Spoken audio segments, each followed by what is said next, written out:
Hello అందరికీ. నేను స్వరాలి. అఖండ దీపం 86వ భాగం. స్టోరీ కనుక నచ్చినట్లయితే ప్లీజ్ లైక్ చేయండి, షేర్ చేయండి, ఛానల్ని సబ్స్క్రైబ్ చేయండి, అలాగే కామెంట్ కూడా చేయండి ప్లీజ్. నాకు కూడా కొంచెం ఉత్సాహంగా ఉంటుంది. ఇక లేట్ చేయకుండా స్టోరీలోకి వెళ్ళిపోదాం. కడుపులో ఉన్న బేబీ ఉలిక్కి పడ్డట్టుగా అనిపించడంతో మైథిలి కూడా ఒక్కసారిగా లేచి కూర్చుంది. ఆమె పక్కనే ఉన్న సంతోష్ మైథిలి దగ్గరకు వచ్చి, ఏమైంది మైథిలి, ఎందుకలా భయపడుతున్నావు అని అడిగాడు. మొదట మైథిలి ఏమీ సమాధానం చెప్పలేకపోయింది. కొద్దిసేపు భయంతో అలాగే కూర్చుండిపోయింది. సంతోష్ అక్కడే ఉన్న వాటర్ బాటిల్ ఆమె చేతికిచ్చి, ముందు కాసిన వాటర్ తాగు అని అన్నాడు. కొన్ని వాటర్ తాగిన తర్వాత మైథిలి భయంగా సంతోష్ వైపు చూసింది. సంతోష్ గారు, నాకెందుకో చాలా భయంగా ఉంది. ఏదో జరగబోతోంది అనిపిస్తోంది. నా కడుపులో ఉన్న బేబీ కూడా మనకేదో చెప్పడానికి ప్రయత్నం చేస్తున్నట్లుగా అనిపిస్తోంది అని కంగారుగా మాట్లాడడం మొదలుపెట్టింది. మైథిలి, నువ్వు అనవసరంగా ఏదేదో ఊహించుకొని భయపడకు.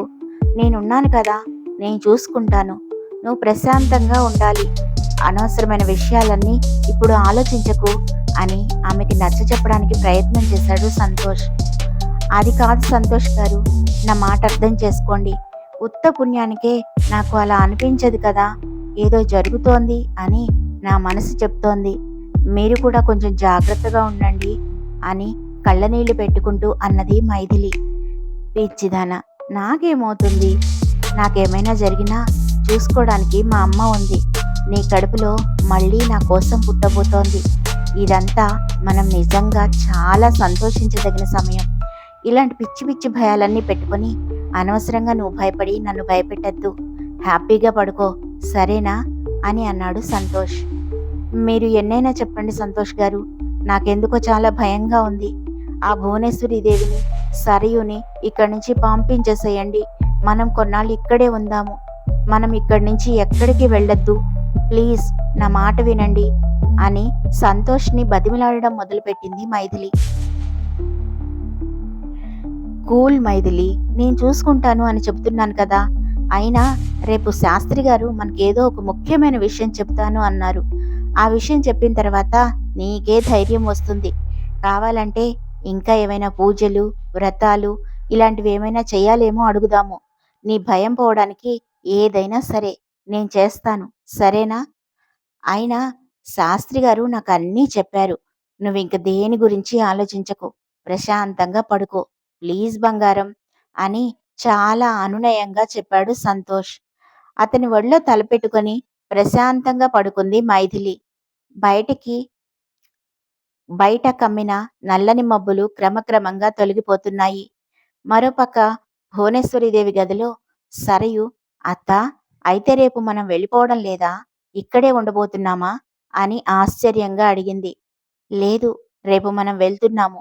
కానీ ఇక్కడ జరిగే తంతు గురించి మొత్తం తెలుసుకున్న తర్వాతనే ఇక్కడ నుంచి నేను బయలుదేరతాను. అంతేకాదు, మనతో పాటు ఆ మైథిలిని కూడా తీసుకుని వెళ్తున్నాము అని కూల్గా చెప్పింది భువనేశ్వరీదేవి. మరి బావ, మరి మనం బావని తీసుకొని వెళ్ళడం లేదా అని ఆశ్చర్యంగా అడిగింది సరయు. లేదు, రేపు వాడు మనతో రావడం లేదు.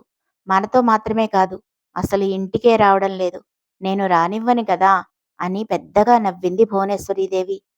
అత్త, ఏం చేయబోతున్నావు నువ్వసలు? నాకంతా అయోమయంగా ఉంది అని కంగారుగా అడిగింది సరయు. చెప్పడం దేనికి సరయు, రేపు నువ్వే చూస్తావు కదా. వాడు ఇక్కడ ఉన్నంత వరకు సేఫ్గానే ఉంటాడు. అంటే భావనేమైనా చేయబోతున్నావా? అసలు నీ ప్లాన్ ఏంటి?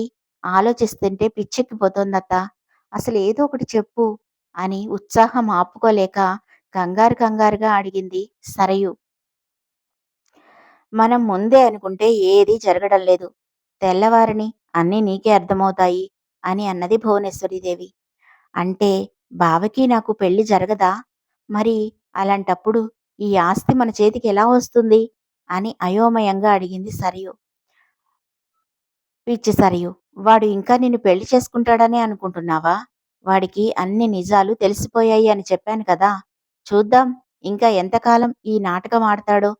వాడు బయటపడేలోగానే వాడిని పైకి పంపించే ఏర్పాటు చెయ్యాలి. మైథిలి కడుపులో ఉన్న పిల్లలు భూమి మీద పడేదాకానే వాడు ప్రాణాలతో ఉంటాడు.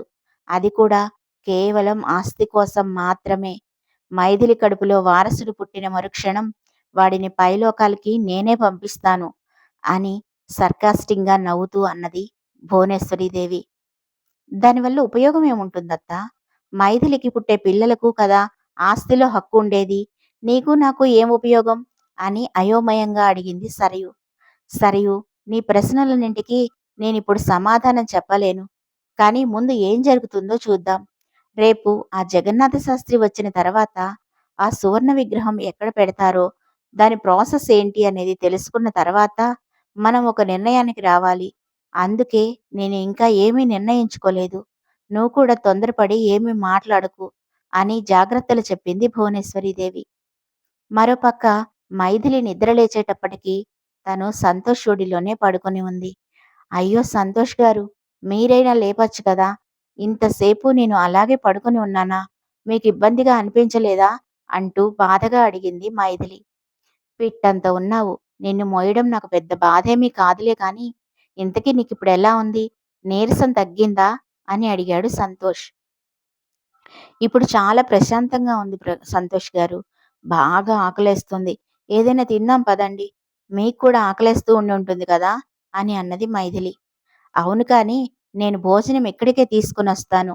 నువ్విక్కడే ఉండు అని బయటికి వెళ్ళాడు సంతోష్. సంతోష్ కిచెన్ దగ్గరికి వెళ్ళేటప్పటికి అన్నపూర్ణమ్మ వాళ్ళిద్దరి కోసం ప్లేట్లల్లో భోజనం పెడుతోంది. నేను తీసుకెళ్తాను. ఇటివ్వండి అత్తయ్య అంటూ ఆమె చేతుల్లో నుంచి ఆ ప్లేట్లను తీసుకున్నాడు సంతోష్. సంతోష్ భోజనం తీసుకుని గదిలోకి వెళ్ళడం సరయు చూడనే చూసేసింది. వెంటనే వెళ్ళి ఆ విషయాన్ని భువనేశ్వరీదేవితో చెప్పింది. అత్తా, నువ్వు చెప్పింది నిజమే. బావ కనీసం మనం భోజనం చేశామా, చేయలేదా అనైనా కనుక్కోలేదు కానీ, ఆ మైథిలికి మాత్రం ఫుడ్ తీసుకొని దాని గదిలోకే వెళ్తున్నాడు అని కంప్లెయింట్ ఇస్తున్నట్లుగానే చెప్పింది సరియు. సరియు, నువ్వు ఏం చూసి ఏమనుకున్నావో నాకు తెలిసి సంతోష్ మరీ అంతగా బెండ్ అవ్వడు. నువ్వు చెప్పింది గనుక నిజమే అయితే వాడు మారిపోయినట్లే అర్థం అని అన్నది భువనేశ్వరీదేవి. కావాలంటే నువ్వే వచ్చి చూడు. నేను ముందు వెళ్తాను. నా వెనకాల నువ్వు రా. అప్పుడు వాళ్ళ నిజస్వరూపాలేంటో నీకే తెలుస్తాయి అని అంటూ అక్కడి నుంచి బయలుదేరింది సరయు. సంతోష్ ఫుడ్ తీసుకొని లోపలికి వెళ్ళి అక్కడ ఉన్న సోఫాలో కూర్చోబెట్టి ఆమెకి తినిపించడం మొదలుపెట్టాడు. చాలు సంతోష్ గారు, మీరు కూడా తినండి. అయినా నేను తింటాను కదా! మీరే తినిపించాలా ఏంటి? ఎవరైనా చూస్తే బాగోదు కదా! అని మొహమాటంగా అన్నది మైథిలి. నీకు ఫుడ్ పెడుతున్నాను. ఏదో ముద్దు పెడుతున్నట్లుగా ఫీలవుతావేంటి? అయినా మన గదిలోకి ఎవరొస్తారు? అని నవ్వుతూ అన్నాడు సంతోష్. ఏంటి బావా! నేను చూసేదంతా నిజమేనా? అంటూ అక్కడికి వచ్చి చేతులు కట్టుకొని నిలబడింది సరయు. వచ్చేసింది అని అనుకోని, సరయు నువ్వేంటిక్కడ? అని సాధ్యమైనంత ప్రశాంతంగా అన్నాడు సంతోష్. ఓహో! సారీ. రాకూడని టైంలో వచ్చానన్నమాట. నువ్వు నాకు ఎప్పుడూ ఇంత ప్రేమగా తినిపించలేదు మరి. దీని విషయంలో ఎందుకంత ఇంట్రెస్ట్ చూపిస్తున్నావో నాకైతే అర్థం కావడం లేదు. మీరు విడాకులు తీసుకోబోయే వాళ్ళలా కనిపించడం లేదు. ఏదో అన్యోన్యమైన దంపతుల్లాగా బిహేవ్ చేస్తున్నారు అని కోపంగా అన్నది సరియు. అప్పుడు సంతోష్ ఏదో మాట్లాడబోతుంటే మైథిలి అతడిని ఆపేసి, అవును, మేం విడిపోతున్నాము అని నీకెవరు చెప్పారు? మేము జీవితాంతం కలిసే ఉంటాము. అయినా భార్యాభర్తలున్న గదిలోకి పర్మిషన్ లేకుండా రావడానికి నీకు సిగ్గులేదా? అయినా నా మొగుడు నాకు ఫుడ్ తినిపిస్తూ ఉంటే నీకెందుకు నొప్పిగా ఉంది? అని కొంచెం ఘాటుగానే అన్నది మైథిలి. ఏయ్! ఏం మాట్లాడుతున్నావో నీకు అర్థమవుతుందా? అయినా నీలాంటి అలగదంతో నాకు మాటలేంటి? నేను మా బావని క్వెషన్ చేస్తున్నాను. మధ్యలో నువ్వెందుకొస్తున్నావు? అని కోపంగా అన్నది సరయు. ఇప్పుడు మీ బావ నా మొగుడు కాబట్టి అని అంతే కోపంగా సమాధానం చెప్పింది మైథిలి. అంతలో అక్కడికి భువనేశ్వరీదేవి వచ్చింది. ఆమెను చూడగానే మైథిలి భక్తిగా లేచి నిలబడి, "రెండత్తయ్య గారు, ఇక్కడ సరయు ఏం చేస్తోందో చూడండి. పాపం మీ అబ్బాయిని కనీసం భోజనం కూడా చేయనివ్వడం లేదు. మీరు బాధపడతారు అని చెబుతున్నా గాని నా మాటలు అస్సలు పట్టించుకోవడం లేదు. అసలుకే మీ ఆరోగ్యం కూడా సరిగా లేదు.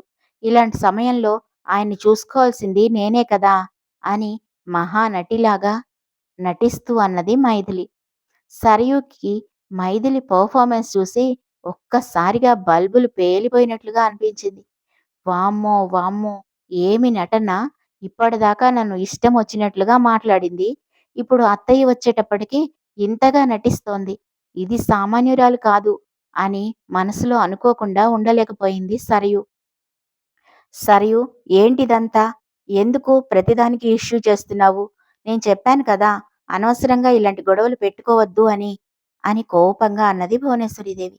అది కాదత్తా! నేనిక్కడికొచ్చేటప్పటికి జరుగుతున్నది వేరు. ఇప్పటిదాకా ఈ మైథిలి మాట్లాడింది వేరు, ఇప్పుడు మాట్లాడుతుంది వేరు అని ఏదో చెప్పడానికి ప్రయత్నం చేసింది సరియు. అమ్మా! నువ్వవేమీ పట్టించుకోకు. సరయూకి ఈ మధ్య కొంచెం మైండ్ అప్‌సెట్ అయింది. అందుకే ఏదేదో మాట్లాడుతుంది. అయినా నా గురించి నీకు తెలియదా చెప్పు? మైథిలి కూడా నీ గురించే చాలా బాధపడుతుంది. ఇప్పుడు ఆ విషయం గురించే చెబుతోంది. అంతలో సరయూ వచ్చి ఇదంతా చేసింది. ఇంతకీ మీరు భోజనం చేశారా లేదా? అని అడిగాడు సంతోష్. మేము భోజనం చేశామో లేదో అన్న సంగతి ఇంతసేపటికి గుర్తొచ్చిందా సంతోష్ నీకు? కనీసం మమ్మల్ని భోజనానికి పిలవాలి అని కూడా అనిపించలేదా? అని కోపంగా అన్నది భువనేశ్వరీదేవి. అదేమీ లేదమ్మా! అత్తయ్య గారు ప్లేట్లలో పెట్టి భోజనం తీసుకొచ్చి ఇచ్చారు. ఆవిడ మనసు కష్టపెట్టడం దేనికని తీసుకొని భోజనం చేస్తున్నాము అంతే అని అన్నాడు సంతోష్. అత్తయ్య గారా? ఆవిడెవరు? అని ఆశ్చర్యంగా అడిగింది భువనేశ్వరీదేవి.